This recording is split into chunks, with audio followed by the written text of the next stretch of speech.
ಆಕಾಶವಾಣಿ. ಭರವಸೆ ಹೊನಲು ವೈದ್ಯರ ಕಿವಿಮಾತು ಪ್ರಾಯೋಜಿತ ಸರಣಿ. ಪ್ರಾಯೋಜಕರು ಟ್ರಸ್ಟ್ವೆಲ್ ಹಾಸ್ಪಿಟಲ್ಸ್, ಜೆಸಿ ರಸ್ತೆ, ಬೆಂಗಳೂರು. ಬೆಂಗಳೂರಿನ ಮಲ್ಟಿ ಸ್ಪೆಷಾಲಿಟಿ ಆಸ್ಪತ್ರೆ ಟ್ರಸ್ಟ್ವೆಲ್ ಹಾಸ್ಪಿಟಲ್ಸ್. ಒಂದೇ ಸೂರಿನಡಿ ಹಲವು ಸೌಲಭ್ಯಗಳು. Super speciality tertiary care hospital intra operative 3D MRI ಅತ್ಯಾಧುನಿಕ ತಂತ್ರಜ್ಞಾನ ಹೊಂದಿದೆ. ಅನುಭವಿ ತಜ್ಞ ವೈದ್ಯರ ಸೇವೆ ಲಭ್ಯ.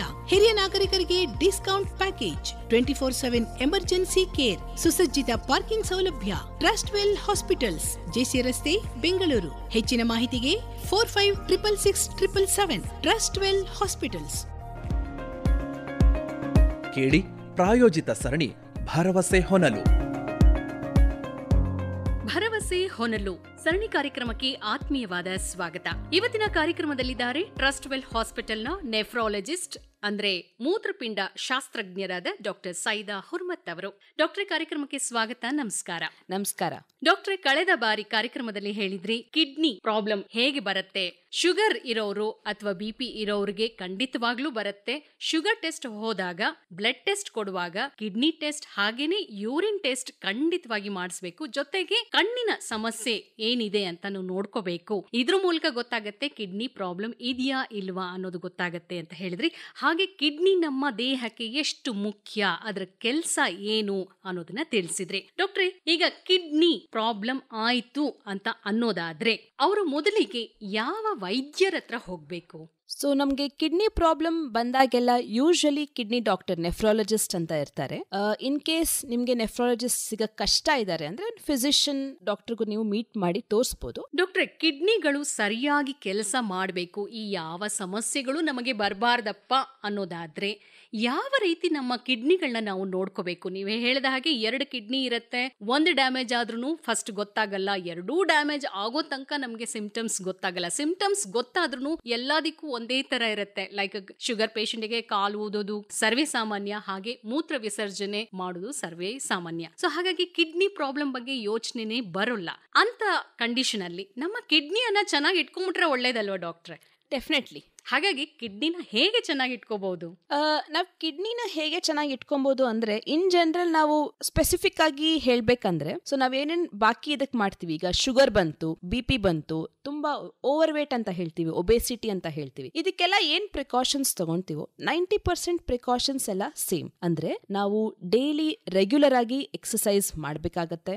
ವೇಟ್ ನ ಕಂಟ್ರೋಲ್ ಇಟ್ಕೊಬೇಕು. ಒಂದು ಬಾಡಿ ಮಾಸ್ ಇಂಡೆಕ್ಸ್ ಅಂತ ಬರುತ್ತೆ, BMI. ಅದು ವ್ಯಾಲ್ಯೂ 18 to 25 ಒಳಗಡೆ. ಹಿಂಗಪ್ಪ ಕ್ಯಾಲ್ಕುಲೇಟ್ ಮಾಡೋದಂದ್ರೆ ನಿಮ್ ಹೈಟ್ ಮತ್ತೆ ನಿಮ್ ವೇಟ್ ಪ್ರಕಾರ, ನಿಮ್ ಹೈಟ್ ಕ್ಯಾಲ್ಕುಲೇಟ್ ಮಾಡಿ ನಿಮ್ ವೇಟ್ ನೋಡ್ಕೊಂಡು ಒಂದು ಫಾರ್ಮುಲಾ ಅಂತ ಬರುತ್ತೆ. ನೀವು ಅದು ಗೂಗಲ್ ಮಾಡ್ಕೊಂಡು ನೋಡಿದ್ರೆ ವ್ಯಾಲ್ಯೂ ಸಿಗುತ್ತೆ. ಅದನ್ನ 18 ಇಂದ 25 ಒಳಗಡೆ ಇದ್ರೆ ನಿಮ್ BMI ನಾರ್ಮಲ್ ಅಂತ. 25ಕ್ಕಿಂತ ಮೇಲೆ ಇದ್ರೆ ನಿಮ್ಗೆ ವೇಟ್ ಜಾಸ್ತಿ ಆಗ್ತಿದೆ, ನಿಮ್ಗೆ ಹೈಟಿಗೆ ಆ ವೇಟ್ ಜಾಸ್ತಿ. ಇದು ಆಲ್ಮೋಸ್ಟ್ ನಮ್ OPDಗೆ ಬರೋ 60-70% ಯೂಶಲಿ ವೇಟ್ ಜಾಸ್ತಿನೇ ಇರುತ್ತೆ. ಇದು ಕೂಡ ಕಾರಣ ಆಗುತ್ತೆ doctor? Definitely. Obesity is one of the leading cause. One of the cause kidney ಪ್ರಾಬ್ಲಮ್ಗೆ, ದಪ್ಪ ಇರೋರಿಗೆ ಕಿಡ್ನಿ ಪ್ರಾಬ್ಲಮ್ ಬರೋ ಚಾನ್ಸಸ್ ತುಂಬಾ ಜಾಸ್ತಿ ಇರುತ್ತೆ. ಸೊ ನಾವೇನ್ ಮಾಡ್ಕೊಬಹುದು ಅಂದ್ರೆ, ನಾನು ಹೇಳ್ದಂಗೆ ಶುಗರ್, BP ಮತ್ತೆ ಈ ಒಬೇಸಿಟಿ ಅಥವಾ ಓವರ್ ವೇಟ್ ಅಂತ ಏನ್ ತೂಕ ಜಾಸ್ತಿ ಇದೀನಪ್ಪ ನನ್ನ ಹೈಟ್ಗೆ ಅಂತವ್ರಿಗೆ ಏನೇನ್ ಪ್ರಿಕಾಷನ್ಸ್ ತಗೊಂತೀವಿ ಅದೇ ಪ್ರಿಕಾಷನ್ಸ್. ಡೈಲಿ ರೆಗ್ಯುಲರ್ ಆಗಿ ಎಕ್ಸರ್ಸೈಸ್ ಮಾಡೋದು, ಏನೋ ಒಂದು ಆಕ್ಟಿವಿಟಿ, ದಿನಕ್ಕೆ ಒಂದು ಅರ್ಧ ಗಂಟೆ ಅಥವಾ 3/4 ಗಂಟೆ ಒಂದು ವಾಕ್ ಮಾಡೋದು, ಅಟ್ಲೀಸ್ಟ್ 5 days a week ಮಾಡ್ಕೊಂಡು ವೇಟ್ ನ ಕಂಟ್ರೋಲ್ ತರಬೇಕು. ಅಂಡ್ ಒಂದು ಬ್ಯಾಲೆನ್ಸ್ ಡಯಟ್ ಅಂತ ಹೇಳ್ತೀವಿ. ಬ್ಯಾಲೆನ್ಸ್ ಡಯಟ್ ಏನಂದ್ರೆ, ನಮ್ ನೋಡಿರೋ ಪ್ರಕಾರ ನಮ್ದ್ರಲ್ಲಿ ಸ್ವಲ್ಪ ಕಾರ್ಬೋಹೈಡ್ರೇಟ್ ಅಂತ ಅಂಶ ಇರುತ್ತೆ. ಅಂದ್ರೆ ನಮ್ದು ರೈಸ್ ಇರ್ಲಿ, ಚಪಾತಿ ಇರ್ಲಿ, ಇದು ಜಾಸ್ತಿ ಇರುತ್ತೆ. ನಮ್ದು ಪ್ರೋಟೀನ್ ಇರೋದ ಅಂಶ ತುಂಬಾನೇ ಕಡಿಮೆ ಇರುತ್ತೆ. ಸೊ ನಮ್ ಇಂಡಿಯಾನಲ್ಲಿ ಪ್ರೋಟೀನ್ ಮಾಲ್ ನ್ಯೂಟ್ರಿಷನ್ ಅಂತ ಹೇಳ್ತೀವಿ. ಅಂದ್ರೆ ಪ್ರೋಟೀನ್ ಇಂದ ಆಗೋ ಕಾಯಿಲೆಗಳು ತುಂಬಾ ಜಾಸ್ತಿ. ಸೊ ನಮ್ಗೆ ಒಂದು ಬ್ಯಾಲೆನ್ಸ್ ಡಯಟ್ ಫಾಲೋ ಮಾಡ್ಬೇಕಾಗತ್ತೆ. ಪ್ರೋಟೀನ್, ಕಾರ್ಬೋಹೈಡ್ರೇಟ್ ಡಯಟ್ ಪ್ಲಸ್ ಸ್ವಲ್ಪ ಫ್ಯಾಟ್. ಸೊ ಸ್ವಲ್ಪ ಸೊಪ್ಪು, ಸದೆ, ಎಷ್ಟು ನೀವು ರೈಸ್ ತಗೊಂತೀರಾ ಅಷ್ಟೇ ಸೊಪ್ಪು, ಸದೆ ತಗೊಬೇಕು, ಅಷ್ಟೇ ಪ್ರೋಟೀನ್ ಹಾಕೊಬೇಕು. ಅಂಡ್ ಫ್ಯಾಟಿ ಫುಡ್ಸ್ ಅಂದ್ರೆ ಈಗ ಫ್ರೈಡ್ ಫುಡ್ ಎಲ್ಲ ತುಂಬಾ ಸಿಗುತ್ತೆ. ಈ ಫಾಸ್ಟ್ ಫುಡ್, ಫ್ರೈಡ್ ಫುಡ್ ಎಲ್ಲ ತುಂಬಾ ಪಾಯ್ಸನಸ್. ಅದು ನಮ್ಗೆ ಗೊತ್ತೇ ಇರಲ್ಲ ಅದು ಏನೇನು ಪ್ರಾಬ್ಲಮ್ ಮಾಡುತ್ತೆ ಅಂತ. ಅದಕ್ಕೋಸ್ಕರ ಈಗ ಚಿಕ್ಕ ಮಕ್ಕಳಿಗೆ ಹಾರ್ಟ್ ಅಟ್ಯಾಕ್ ಬರೋ ಚಾನ್ಸಸ್ ತುಂಬಾ ಜಾಸ್ತಿ ಇದೆ. ತುಂಬಾ ಬೇಗ ಅವ್ರು ದಪ್ಪ ಆಗ್ಬಿಡ್ತಾರೆ, ತುಂಬಾ ಬೇಗ ಒಬೇಸಿಟಿ, ತುಂಬಾ ಬೇಗ ಪ್ರಾಬ್ಲಮ್ಸ್, ಬ್ರೀದಿಂಗ್ ಪ್ರಾಬ್ಲಮ್ಸ್ ಎಲ್ಲ ತುಂಬಾನೇ ಜಾಸ್ತಿ. ನಮ್ಮ ತಂದೆ ತಾಯಿ ಎಲ್ಲ ಹೆಂಗೆ ಊಟ ಮಾಡ್ತಾ ಇದ್ರು ಅದೇ ಆಕ್ಚುಲಿ ಬೆಸ್ಟ್. ಸೊ ಬ್ಯಾಲೆನ್ಸ್ ಆಗಿ ಊಟ ಮಾಡಬೇಕು. ಈ ಸ್ಮೋಕಿಂಗ್, ಆಲ್ಕೋಹಾಲ್ ಇದೆಲ್ಲ ನಾವೇನ್ ಇನ್ ಜನರಲ್ ಆಗಿ ಹೇಳ್ತೀವಿ ಎಲ್ಲದಕ್ಕೂ, ಅದು ಕೂಡ ಸ್ಟಾಪ್ ಮಾಡಬೇಕು. ಅಂಡ್ ನೀರು ಕರೆಕ್ಟಾಗಿ ಕುಡಿಬೇಕು. ಕರೆಕ್ಟಾಗಿ ಅಂದ್ರೆ ಎಷ್ಟಪ್ಪ ಅಂದ್ರೆ ನಮ್ಗೆ ಗೊತ್ತಿರೋ ಪ್ರಕಾರ ಕಿಡ್ನಿ ಕೆಲಸ ಇರೋದು ಎಕ್ಸ್ಟ್ರಾ ನೀರನ್ನು ಬಾಡಿಯಿಂದ ತೆಗೆಯೋದು. ಸೊ ಅಡಿಕ್ವೇಟ್ಲಿ ಅಂತ ಹೇಳಿದ್ರೆ ಕೆಲವ್ರಿಗೆ 1 ಲೀಟರ್, ಕೆಲವ್ರಿಗೆ 2 ಲೀಟರ್, ಕೆಲವ್ರಿಗೆ 3 ಲೀಟರ್. ಸೊ ಸ್ಟೇ ಹೈಡ್ರೇಟೆಡ್ ಅಂತ ನಾವೆಲ್ಲ ಕಡೆ ಹೇಳ್ತಿರ್ತೀವಿ. ನಿಮ್ಗೆ ಎಷ್ಟು ದಾಹ ಆಗುತ್ತೋ ಅಷ್ಟು ನೀರು ಕುಡೀರಿ, ತುಂಬಾ ಎಕ್ಸೆಸ್ಸು ಬೇಡ. ಬಟ್ ನೀರ್ ಆಕ್ಚುಲಿ ಅನ್ನೋದು ಸ್ವಲ್ಪ ಕಷ್ಟ. ಯಾಕಂದ್ರೆ ಈ ಹಾರ್ಟ್ ಪ್ರಾಬ್ಲಮ್ ಇರೋರಿಗೆ, ಲಿವರ್ ಪ್ರಾಬ್ಲಮ್ ಇರೋರಿಗೆ, ಅಥವಾ ತುಂಬಾ ಎಂಡ್ ಸ್ಟೇಜ್ ಕಿಡ್ನಿ ಪ್ರಾಬ್ಲಮ್ ಇರೋರಿಗೆ ನಾವು ಜಾಸ್ತಿ ನೀರು ಕೊಡಂಗಿಲ್ಲ. ಸೊ ನೀರ್ ಪ್ರಕಾರ ಎಷ್ಟು ಕುಡಿಬೇಕಂದ್ರೆ ನೀವು ನಿಮ್ಮ ವೈದ್ಯರಿಗೆ ಕೇಳ್ಕೊಂಡ್ರೆ ಬೆಸ್ಟ್. ಬಿಕಾಸ್ ಅವ್ರನ್ನ ನಿಮ್ಮನ್ನ ನೋಡ್ತಾರೆ. ನಿಮ್ಗೆ ಬಿಕಾಸ್ ಹಾರ್ಟ್ ಪ್ರಾಬ್ಲಮ್ ಇದ್ರೆ ನೀವು ಜಾಸ್ತಿ ನೀರು ಕುಡಿಯಂಗಿಲ್ಲ. ಸೊ ನಾವು ಇನ್ ಜನರಲೈಸ್ ಆಗಿ ಹೇಳೋದು ಕಷ್ಟ, ಚೆನ್ನಾಗಿ ನೀರು ಕುಡೀರಿ ಅಂತ. ಬೇಕಾದ್ರೆ ಸ್ಟೋನ್ ಇದ್ರೆ ನೀರು ಜಾಸ್ತಿ ಕುಡೀರಿ, ಖಂಡಿತ ಒಂದು 2-3 ಲೀಟರ್ ನೀರು ನೀವು ದಿನಕ್ಕೆ ಕುಡಿಲೇಬೇಕು. ಬಟ್ ಬೇರೆ ಪ್ರಾಬ್ಲಮ್ಸ್ ಇದ್ದಾಗ ನಿಮಗೆ ನೋಡಿ ನಾನು ಹೇಳ್ಬೋದು, ಇಷ್ಟು ನೀವು ಈಗ ಕುಡಿಬೋದು ನೀರು, ನಿಮ್ಗೇನು ಪ್ರಾಬ್ಲಮ್ ಇಲ್ಲ, ಎಕ್ಸ್ಟ್ರಾ ನೀರು ಜಮಾ ಆಗ್ತಿಲ್ಲ. ಬಿಕಾಸ್ ಕಿಡ್ನಿ ಕೆಲಸ ಇರೋದು BP ಮೇಂಟೈನ್ ಮಾಡಿ ಎಕ್ಸ್ಟ್ರಾ ನೀರನ್ನ ತೆಗೆಯೋದು. ಸೊ ಚೆನ್ನಾಗಿ ನೀರು ಕುಡಿಬೇಕು. ನಾನು ಹೇಳ್ದಂಗೆ ಇಯರ್ಲಿ ಚೆಕಪ್ ಮಾಡಿಸ್ತಾ ಇರಬೇಕು. ಬಿಕಾಸ್ ಕಿಡ್ನಿ ಡಿಸೀಸ್ ನಾನು ಲಾಸ್ಟ್ ಟೈಮ್ ಹೇಳ್ದಂಗೆ ಇಸ್ ಅ ಸೈಲೆಂಟ್ ಕಿಲ್ಲರ್. ಮನೆಯಲ್ಲಿ ಯಾರಿಗಾದ್ರೂ ಕಿಡ್ನಿ ಪ್ರಾಬ್ಲಮ್ ಇದೆಯಾ, ಫಾರ್ ಎಕ್ಸಾಂಪಲ್ ತಾತಂಗೆ, ಅಜ್ಜಿಗೆ, ಯಾ ಫಿರ್ ಪೇರೆಂಟ್ಸ್ಗೆ, ಯಾ ಫಿರ್ ಸಿಬ್ಲಿಂಗ್, ತಂಗಿ, ತಮ್ಮ, ಯಾರ್ದಾದ್ರೂ ಫ್ಯಾಮಿಲಿನಲ್ಲಿ ಇಲ್ಲ ಕಿಡ್ನಿ ಪ್ರಾಬ್ಲಮ್ ಇದೆ ಅಂತ ಗೊತ್ತಾಗಿದ್ರೆ ನೀವು ಇಮಿಡಿಯೇಟ್ಲಿ ಇಯರ್ಲಿ ಟ್ವೈಸ್ ಚೆಕಪ್ ಮಾಡಿಸ್ಬೇಕು. ಯಾಕೆ ಡಾಕ್ಟ್ರೆ ನೀವು ಹೇಳ್ತಾ ಇದ್ದೀರಾ ಮನೇಲಿ ಯಾರಾದ್ರೂ ಒಬ್ರಿಗಿದ್ರು ಎಲ್ಲರೂ ಚೆಕಪ್ ಮಾಡಿಸ್ಬೇಕು ಅಂತ? ಏನಿದು ಜೆನೆಟಿಕ್ ಅಲ್ಲ ಇದು? ಸೊ 2 ಟೈಪ್ ಆಫ್ ಬರುತ್ತೆ. ಒಂದು ಆಕ್ಚುಲಿ ಡೆಫಿನೆಟ್ಲಿ ಜೆನೆಟಿಕ್, ಜೀನ್ಸ್ ಅಲ್ಲೇ ಪ್ರಾಬ್ಲಮ್ ಇರೋದ್ರಿಂದ ಆ ಕಿಡ್ನಿ ಪ್ರಾಬ್ಲಮ್ ಸ್ಪ್ರೆಡ್ ಆಗುತ್ತೆ. ಎಕ್ಸಾಂಪಲ್ ADPKD ಅಂತ ಹೇಳ್ತೀವಿ, ಅಡಲ್ಟ್ ಪಾಲಿಸಿಸ್ಟಿಕ್ ಕಿಡ್ನಿ ಡಿಸೀಸ್. ಇದು ಆಕ್ಚುಲಿ ಜನರೇಷನ್ಸ್ ಅಲ್ಲಿ ಓಡುತ್ತೆ, ಅದು ಎವ್ರಿ ಜನರೇಷನ್ಸ್ ಅಲ್ಲಿ ಇರುತ್ತೆ. ಸೊ ಅಂಡ್ ಕೆಲವರು ಕಂಜನೈಟಲ್ ಡಿಸೀಸಸ್ ಅಂತ ಹೇಳ್ತೀವಿ. ಆಲ್ಮೋಸ್ಟ್ 30% ನಮಗೆ ಕಂಜನೈಟಲ್ ಡಿಸೀಸಸ್ ಇರುತ್ತೆ ಕಿಡ್ನಿನಲ್ಲಿ. ಸೊ ಅದನ್ನ ನೋಡಕ್ಕೆ ಯಾರಾದ್ರೂ ತಂಗಿ ತಮ್ಮ ಎಸ್ಪೆಷಲಿ ನಲ್ಲಿ ಪ್ರಾಬ್ಲಮ್ ಇದ್ದು, ಅಥವಾ ನಮ್ಮ ತಂದೆಗೆ ಕಿಡ್ನಿ ಪ್ರಾಬ್ಲಮ್ ಇತ್ತು, ನಮ್ಮ ತಾತಂಗಿತ್ತು, ಡಯಾಲಿಸಿಸ್ ಮಾಡಿಸ್ತಾ ಇದ್ದು ಅಂದ್ರೆ ನೀವು ಖಂಡಿತ ಕಿಡ್ನಿ ಟೆಸ್ಟ್ ಮಾಡಿಸ್ಲೇಬೇಕು. ಬಿಕಾಸ್ ಎಷ್ಟೊಂದ್ ಸಲ ನಾವು ಜೆನೆಟಿಕ್ ಡಿಸೀಸಸ್ ಪಿಕಪ್ ಮಾಡ್ತೀವಿ. ಇದು ಡೈರೆಕ್ಟ್ ಆಗಿ ಜೆನೆಟಿಕಲಿ ಇನ್ವಾಲ್ವ್ಮೆಂಟ್ ಇದ್ದೇ ಇರುತ್ತೆ. ಇಂಡೈರೆಕ್ಟ್ ಏನಪ್ಪಾ ಅಂದ್ರೆ ಶುಗರ್ BP ಇರೋರಿಗೆ. ಈ ನಡುವೆ ಏನಾಗ್ತಿದೆ, ಇಂಡೈರೆಕ್ಟ್ಲಿ ತಂದೆ ತಾಯಿ ಅಥವಾ ಅಜ್ಜಿ ತಾತಂಗೆ ಶುಗರ್ ಇದೆ, ಡೈರೆಕ್ಟ್ಲಿ 3rd ಜನರೇಷನ್ಗೆ ಕಿಡ್ನಿ ಪ್ರಾಬ್ಲಮ್ ಬರ್ತಿದೆ. ಅಂದ್ರೆ ಶುಗರ್ ಬಂದು ಕಿಡ್ನಿ ಪ್ರಾಬ್ಲಮ್ ಬಂದ್ಬಿಡ್ತಾ ಇದೆ. So it's basically running very fast. So sugar BP ಯಾರಿಗಾದ್ರೂ ಇದ್ರೆ ಕಿಡ್ನಿ ಡಿಸೀಸ್ ಬರೋ ಚಾನ್ಸಸ್ ಇನ್ನ ಜಾಸ್ತಿ. ಸೊ ಇಂಡೈರೆಕ್ಟ್ಲಿ ಕೂಡ ಯಾರಿಗಾದ್ರೂ ಫ್ಯಾಮಿಲಿನಲ್ಲಿ ಶುಗರ್ ಇದ್ದು BP ಇದ್ರೆ ನೀವು ಡೆಫಿನೆಟ್ಲಿ ಟೆಸ್ಟ್ ಮಾಡಿಸ್ಕೊಬೇಕಾಗತ್ತೆ. ಡಾಕ್ಟ್ರೇ, ಪ್ರಿಕಾಷನ್ಸ್ ಅಂತ ಹೇಳುವಾಗ ನೀವು ಹೇಳಿದ್ರಿ ತಿನ್ನೋ ಆಹಾರದಲ್ಲಿ ಬ್ಯಾಲೆನ್ಸ್ ಡಯಟ್ ನಾವು ರುಟೀನ್ ಅಲ್ಲಿ ಅಳವಡಿಸ್ಕೊಂಡ್ರೆ ಇದನ್ನ ತಡೆಗಟ್ಟಬಹುದು ಅಂತ ಹೇಳ್ತಾ ಇದ್ದೀರಾ. ಕಾರ್ಬೋಹೈಡ್ರೇಟ್ಸು ಅಂತ ಹೇಳ್ತಾ ಇದ್ದೀರಾ. ನಮ್ಮಲ್ಲಿ ನೀವು ಹೇಳಿದ ಹಾಗೆ ರೈಸು, ಚಪಾತಿ ಜಾಸ್ತಿನೇ ಮಾಡೋದು. ಅದರಲ್ಲೂ ಈಗ ನೀವು ಶುಗರ್ ಪೇಷಂಟ್ಗಂತೂ ಬಂದೇ ಬರುತ್ತೆ ಅಂತ ಹೇಳ್ತಾ ಇರೋದ್ರಿಂದ ಶುಗರ್ ಪೇಷಂಟ್ ಆಲ್ಮೋಸ್ಟ್ ರೈಸ್ ಬಿಟ್ಬಿಟ್ಟಿರ್ತಾರೆ, ಚಪಾತಿಗೆ ಅಂಟ್ಕೊಂಡಿರ್ತಾರೆ. ಹಾಗೇನೆ ತರಕಾರಿ, ಸೊಪ್ಪು, ಸದೆ ನೀವು ಹೇಳ್ದಾಗೆ ತಿಂತಾ ಇರ್ತಾರೆ ಅಂತ ಅನ್ಕೊಳ್ಳಿ. ಸೊ ಇದರಿಂದ ಇಷ್ಟರಿಂದನೇ ಕಂಟ್ರೋಲ್ ಮಾಡಬಹುದಾ? ಸೊ ಎಕ್ಸ್ಟ್ರಾ ಪ್ರಿಕಾಷನ್ಸ್ ಏನಾದ್ ಇಫ್ ಇನ್ ಕೇಸ್ ನೀವು ನಂಗೆ ಹೇಳ್ತಾ ಇದ್ದೀರಾ, ಇಲ್ಲ ನಾನು ಬ್ಯಾಲೆನ್ಸ್ ಫುಡ್ ತಿಂತಾ ಇದ್ದೀನಿ, ನಾನು ಎಷ್ಟು ಕಾರ್ಬೋಹೈಡ್ರೇಟ್ ತಿಂತೀನಿ ಅಷ್ಟೇ ಪ್ರೋಟೀನು ಇರುತ್ತೆ, ಫ್ಯಾಟ್ ಎಲ್ಲ ಬ್ಯಾಲೆನ್ಸ್ ಮಾಡಿ ನಾನು ತಿಂತಾ ಇದ್ದೀನಿ ಅಂದ್ರೆ ಇದಕ್ಕಿಂತ ಜಾಸ್ತಿ ಇನ್ನ ಏನ್ ಮಾಡ್ಬೋದು ಅಂದ್ರೆ ಉಪ್ಪು ಕಡಿಮೆ ಮಾಡ್ಕೊಬಹುದು. ಈ ಉಪ್ಪು ಕಡಿಮೆ ಮಾಡ್ಕೊಂಡ್ರೆ ನಿಮ್ದು BP ಕಂಟ್ರೋಲ್ಗೆ ಬರುತ್ತೆ, ನಿಮ್ಮ ಕಿಡ್ನಿ ಡಿಸೀಸ್ ಚಾನ್ಸಸ್ ಕಡಿಮೆ ಆಗುತ್ತೆ. ಸೊ ನಮ್ದು ಆಕ್ಚುಲಿ ಯೂಶಲಿ ಟ್ರೀಟ್ಮೆಂಟು, ನಮ್ಮ ಡಯಟ್, ಕಿಡ್ನಿ ಡಿಸೀಸ್ ಬಂದಿದೆ ಅಪ್ಪ ಅಂತ ಬಂದಿದ ತಕ್ಷಣ ನಮ್ಮ ಡಯಟ್ ಶುರು ಆಗದೆ ಉಪ್ಪು ಕಡಿಮೆಯಿಂದ.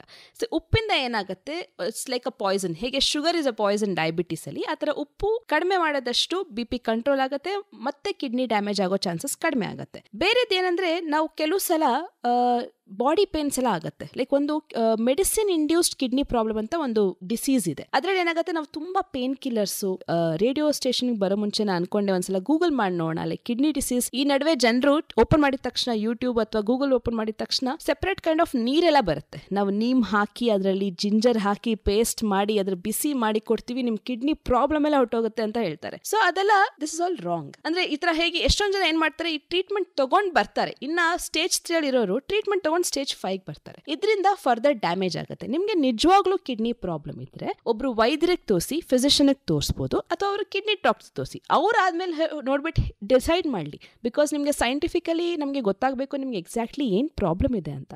ಓಕೆ ಡಾಕ್ಟರ್, ನೀವು ಹೇಳ್ದಂಗೆ ಸೈಂಟಿಫಿಕ್ ಆಗಿ ನಮಗೆ ಪ್ರಾಬ್ಲಮ್ ಇದೆ ಅಂತ ನಮ್ಮ ರಿಪೋರ್ಟ್ ಅಲ್ಲಿ ತೋರಿಸಿದ್ರು, ನೆಫ್ರಾಲಜಿಸ್ಟ್ ಹತ್ರ ಹೋದ್ವಿ. ಹಾಗಾದ್ರೆ ಮುಂದೆ ಚಿಕಿತ್ಸೆ ಏನು ಅದಕ್ಕೆ? ಸೊ ನಿಮ್ ಚಿಕಿತ್ಸೆ ಪ್ರಾಬ್ಲಮ್ ಮೇಲೆ ಡಿಪೆಂಡ್ ಆಗತ್ತೆ. ನಿಮ್ ಶುಗರ್ ಇಂದ ಕಿಡ್ನಿ ಡ್ಯಾಮೇಜ್ ಆಗಿದ್ರೆ, ಈಗ ಏನೇನ್ ಡ್ಯಾಮೇಜ್ ಆಗಿರುತ್ತೆ ಅದನ್ನ ಮತ್ತೆ ನಾವು ನಾರ್ಮಲ್ ಮಾಡಕ್ ಆಗಲ್ಲ. ನಿಮ್ಗೆ ಹೇಳ್ದಂಗೆ ಲಾಸ್ಟ್ ಟೈಮು ಸ್ಟೋನ್ ಇದ್ರೆ ಸ್ಟೋನ್ ತೆಗೆದ್ ಬಿಡ್ಬೋದು ಅಂಡ್ ಕಿಡ್ನಿ ವಾಪಸ್ ನಾರ್ಮಲ್ ಆಗ್ಬಿಡುತ್ತೆ. ಇನ್ಫೆಕ್ಷನ್ ಇದ್ರೆ ಆಂಟಿಬಯೋಟಿಕ್ ಕೊಡ್ತೀವಿ, 5 ದಿವಸನೋ 7 ದಿವಸನೋ, ಇನ್ಫೆಕ್ಷನ್ ಕಡಿಮೆ ಆಗುತ್ತೆ, ಕಿಡ್ನಿ ವಾಪಸ್ ನಾರ್ಮಲ್ ಇರುತ್ತೆ. ಬಟ್ ಈ CKD ಅಂತ ಒಂದು ಅಂಶ ಬರುತ್ತೆ, ಅಂದ್ರೆ chronic kidney disease. Chronic kidney disease ಆದಾಗ ನೀವು ಯಾವ ಸ್ಟೇಜ್ ಅಲ್ಲಿ ನಮಗೆ ಬರ್ತಿರೋ, ಅದು ಯೂಶಲಿ 5 ಸ್ಟೇಜ್ ಅಲ್ಲಿ ಇರುತ್ತೆ. ಸ್ಟೇಜ್ 1, 2, 3, 4, 5 ಅಂದ್ರೆ ನೀವು ಡಯಾಲಿಸಿಸ್ ಸ್ಟೇಜಿಗೆ ಬಂದಿದ್ದೀರಾ ಅಂತ. ಈ ಕ್ರಾನಿಕ್ ಕಿಡ್ನಿ ಡಿಸೀಸ್ ಬಂದ ತಕ್ಷಣ ನೀವು ಯಾವ ಸ್ಟೇಜ್ ಅಲ್ಲಿ ಇರ್ತಿರೋ ಮತ್ತೆ ನಿಮ್ಗೆ ಆ ಸ್ಟೇಜ್ಗೆ ಹಿಂದೆ ಹೋಗಕ್ಕಾಗಲ್ಲ. 3 ನಲ್ಲಿ ಬಂದಿದ್ದೀರಾ ಅಂದ್ರೆ ನಾನು 4 ಅಲ್ಲಿ ಹೋಗೋ ತನಕ ಪ್ರಿವೆಂಟ್ ಮಾಡ್ಬೋದು, ನಾನು ಮತ್ತೆ ನಿಮ್ಗೆ 2 ಕರ್ಕೊಂಡ್ ಬರಕ್ಕಾಗಲ್ಲ.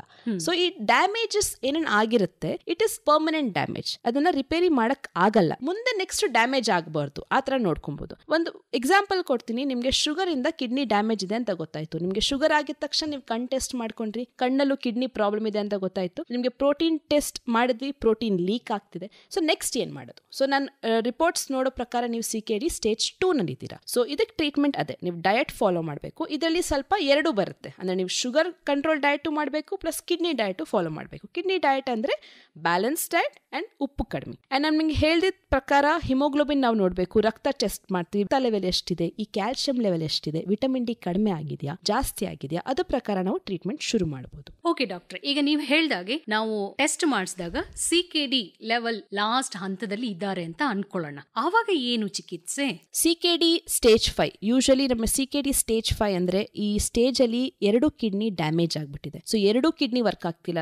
ಸೊ ಈಗ ನಿಮ್ಗೆ ಆರ್ಟಿಫಿಷಿಯಲ್ ಡಯಾಲಿಸಿಸ್ ಅಂತ ಹೇಳ್ತೀವಿ, ಕಿಡ್ನಿ ರಿಪ್ಲೇಸ್ಮೆಂಟ್ ಥೆರಪಿ ಅಂತ ಹೇಳ್ತೀವಿ. ಇದಕ್ಕೋಸ್ಕರ ನಮ್ಮ ಹತ್ರ ಒಂದು ಮಷೀನ್ ಇದೆ, ಹಿಮೋ ಡಯಾಲಿಸಿಸ್ ಮಷೀನ್. ಜನರಿಗೆ ಹೇಳಕ್ಕೆ ಆರ್ಟಿಫಿಷಿಯಲ್ ಕಿಡ್ನಿ ಅಂತೀವಿ. ಅದು ಜಸ್ಟ್ ಒಂದು ಬ್ರಿಡ್ಜ್ ತರ, ಅದು ಪರ್ಮನೆಂಟ್ ಟ್ರೀಟ್ಮೆಂಟ್ ಅಲ್ಲ. ಪರ್ಮನೆಂಟ್ ಟ್ರೀಟ್ಮೆಂಟ್ ಒಂದು ಕಿಡ್ನಿ ಕೆಲಸ ಒಂದು ಕಿಡ್ನಿನೇ ಮಾಡಕ್ಕಾಗೋದು. ಸೊ ಪರ್ಮನೆಂಟ್ ಟ್ರೀಟ್ಮೆಂಟ್ ಅದಕ್ಕೆ ಟ್ರಾನ್ಸ್ಪ್ಲಾಂಟೇಷನ್, ಅಂದ್ರೆ ಯಾರಾದ್ರೂ ನಿಮ್ ಫ್ಯಾಮಿಲಿನಲ್ಲಿ ಡೊನೇಟ್ ಮಾಡೋರಿದ್ರೆ ಅಥವಾ ಕೆಡವರ್ ಟ್ರಾನ್ಸ್ಪ್ಲಾಂಟೇಷನ್ ಅಂತ ಬರುತ್ತೆ, ಆ ಕಿಡ್ನಿನ ನೀವು ರಿಪ್ಲೇಸ್ಮೆಂಟ್ ಮಾಡೋದೇ is the ultimate treatment. Kidney ನಿಮ್ಗೆ ಸಿಗೋ ತನಕ ಟೈಮ್ ಆಗುತ್ತೆ, ಅಥವಾ ನೀವು ಟೆಸ್ಟ್ ಎಲ್ಲ ಮಾಡಿ ನೋಡ್ಬೇಕು ಯಾರು ಕೊಡ್ತಾರೆ ಅಂತ. ಸೊ ಅದಕ್ಕೆ ನಾವು ಬ್ರಿಡ್ಜ್ ಅಲ್ಲಿ ಡಯಾಲಿಸಿಸ್ ಅಂತ ಹೇಳ್ತೀವಿ. ಸೊ ಡಯಾಲಿಸಿಸ್ ತುಂಬಾ ಪ್ರಕಾರ ಡಯಾಲಿಸಿಸ್ ಬರುತ್ತೆ. ಡಯಾಲಿಸಿಸ್ ಅಂದ್ರೆ ಬೇಸಿಕಲಿ ಕಿಡ್ನಿ ಏನ್ ಮಾಡ್ತಾ ಇತ್ತು ಅದು ಮಷೀನ್ ಮಾಡುತ್ತೆ, ಬಟ್ 100% ಮಾಡಲ್ಲ, ಒಂದು 60-70% ಮಾಡ್ಬೋದು. ಇನ್ನ 40% ಇನ್ನ ಪ್ರಾಬ್ಲಮ್ ಇದೆ, 40% ಟಾಕ್ಸಿನ್ಸ್, 40% ವೇಸ್ಟ್ ಪ್ರಾಡಕ್ಟ್ಸ್ ಹೋಗಿಲ್ಲ. ಅದೇನ್ ಮಾಡುತ್ತೆ, ಬೇರೆ ಆರ್ಗನ್ಸ್ ಅಲ್ಲಿ ಡೆಪಾಸಿಟ್ ಆಗ್ಬಿಡುತ್ತೆ, ಅಂದ್ರೆ ಹಾರ್ಟ್ಗೆ ಹೋಗ್ಬಿಟ್ಟು ಅಂಟ್ಕೊಳ್ಳುತ್ತೆ, ಬ್ರೈನ್ಗೆ ಹೋಗಿ ಅಂಟ್ಕೊಳ್ಳುತ್ತೆ. ಸೊ ನಿಮ್ಗೆ ಹಾರ್ಟ್ ಪ್ರಾಬ್ಲಮ್ ಬರೋದೆಲ್ಲ ಜಾಸ್ತಿ.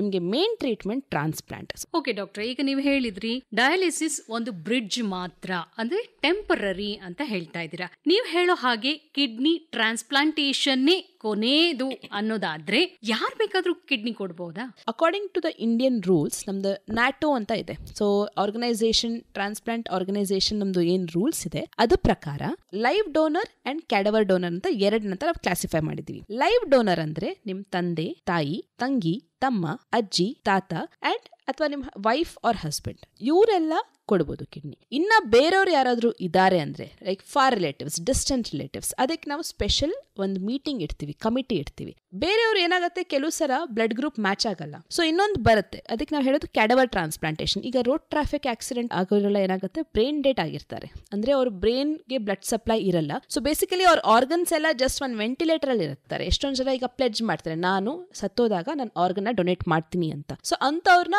ಕೇಳಿ, ಅವ್ರು ಇನ್ ಕೇಸ್ ಅವ್ರ ಮುಂಚೆನೆ ನಾವು ಡೊನೇಟ್ ಮಾಡ್ತೀನಿ ನಾನು ಸತ್ತೋದಾಗ ಅಂತ ಹೇಳಿದ್ರೆ, ಅಥವಾ ಅವ್ರ ಫ್ಯಾಮಿಲಿಗೆ ರಿಕ್ವೆಸ್ಟ್ ಮಾಡಿ ವಿಲ್ಲಿಂಗ್ ಇದ್ರೆ ಅವ್ರ ಕಿಡ್ನಿ ಬೇಕಾದ್ರೆ ತಗೊಂತೀವಿ. ದಟ್ ಇಸ್ ಕಾಲ್ಡ್ as ಕ್ಯಾಡವರ್, ಅಂದ್ರೆ ಸತ್ತಾದ್ಮೇಲೆ ಸಿಗೋ ಕಿಡ್ನಿ. ಇದಕ್ಕೆ ನಮ್ಮ ಹತ್ರ ಜೀವ ಸಾರ್ಥಕತೆ ಅಂತ ನಮ್ಮ ಕರ್ನಾಟಕದಲ್ಲಿ ಇದೆ. ಅದರಲ್ಲಿ ಒಂದು ಸೆಪರೇಟ್ ಲಿಸ್ಟ್ ಬರುತ್ತೆ, ಅದ್ರಲ್ಲಿ ನೀವು ರಿಜಿಸ್ಟರ್ ಮಾಡಬೇಕು. ಬಟ್ ಅದಕ್ಕೆ ನೀವು ಡಯಾಲಿಸಿಸ್ ಶುರು ಮಾಡಿರ್ಬೇಕು. ನಿಮ್ ಹಾಸ್ಪಿಟಲ್ ಇರೋ ನೆಫ್ರಾಲಜಿಸ್ಟ್ ನ ಮೀಟ್ ಮಾಡಿ ರಿಜಿಸ್ಟರ್ ಮಾಡಿ, ನಿಮ್ಗೆ ಕಿಡ್ನಿ ಸಿಗೋ ಟೈಮ್ ತನಕ ನೀವು ಡಯಾಲಿಸಿಸ್ ಮಾಡಿಸ್ಬೇಕು. ಓಕೆ ಡಾಕ್ಟ್ರೆ, ಕಿಡ್ನಿ ಬಗ್ಗೆ ಎಷ್ಟೊಂದು ಮಾಹಿತಿಯನ್ನ ತಿಳಿಸಿದ್ರಿ. ಇವತ್ತು ನಮ್ಮ ಕಾರ್ಯಕ್ರಮ ಕೇಳಿದ ಎಲ್ಲರಿಗೂ ಈ ಕಿಡ್ನಿ ಬಗ್ಗೆ ಸಾಕಷ್ಟು ಇನ್ಫಾರ್ಮೇಶನ್ ಸಿಕ್ಕಿದೆ ಅಂತ ಅನ್ಕೊಳ್ತೀನಿ. ಅವ್ರು ಕೂಡ ತಡ ಮಾಡದೆ ಶುಗರ್, BP ಇರೋರು ಕಣ್ ಟೆಸ್ಟ್, ಯೂರಿನ್ ಟೆಸ್ಟ್, ಕಿಡ್ನಿ ಚೆನ್ನಾಗಿ ನೋಡ್ಕೊಳ್ತಾರೆ ಅಂತ ಅನ್ಕೊಳ್ತೀನಿ. ಬ್ಯಾಲೆನ್ಸ್ ಡಯಟ್ ನ ಫಾಲೋ ಮಾಡ್ತಾರೆ ಅಂತ ಅನ್ಕೊಳ್ತೀನಿ. ರೆಗ್ಯುಲರ್ ಟೆಸ್ಟ್ ಮಾಡಿದ್ರೆ ನಾವು ಎಷ್ಟೊಂದ್ ಸಲ ನಾವು ಡಿಸೀಸಸ್ ನ ಮುಂಚೆನೆ ಕಂಡಿಡಿಸಿ ಏನಾದ್ರೂ ನಾವು ಮಾಡಬಹುದು. ಬಿಕಾಸ್ ನಾನು ಹೇಳ್ದಂಗೆ ಪರ್ಮನೆಂಟ್ ಡ್ಯಾಮೇಜ್ ಆದ್ರೆ ಏನು ಮಾಡಕ್ ಕಷ್ಟ. ಇವತ್ತಿನ ಕಾರ್ಯಕ್ರಮಕ್ಕೆ ಬಂದು ಇಷ್ಟೆಲ್ಲ ಮಾಹಿತಿ ನೀಡಿದಕ್ಕಾಗಿ ಧನ್ಯವಾದಗಳು. ನಮಸ್ಕಾರ. ನಮಸ್ಕಾರ.